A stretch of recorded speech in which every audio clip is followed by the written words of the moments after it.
God wants and how God wants to use you as an individual and how He wants to move within you. I just want to give you this. I had a dream. Steve that was speaking about dreams. I had a dream a few weeks ago where my son Isaiah was bitten by a snake.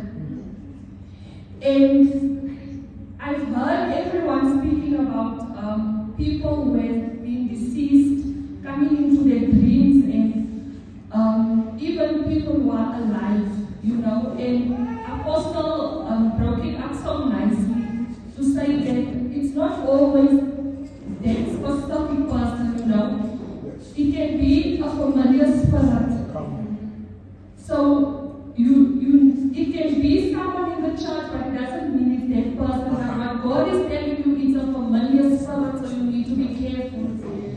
And it was a family member, and I felt that she would do so much more than what she did to prevent that snake from biting my son.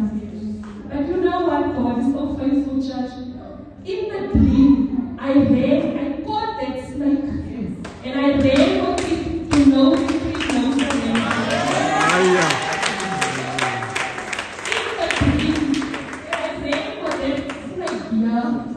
And when I got here, the atmosphere was set already.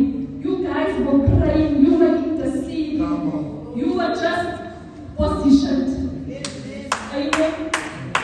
And when I got here, it's like I forgot. I've had the snake in my head, and I want to show Apostle Martin the snake, but when I got here, it's like it didn't even matter anymore because I'm here.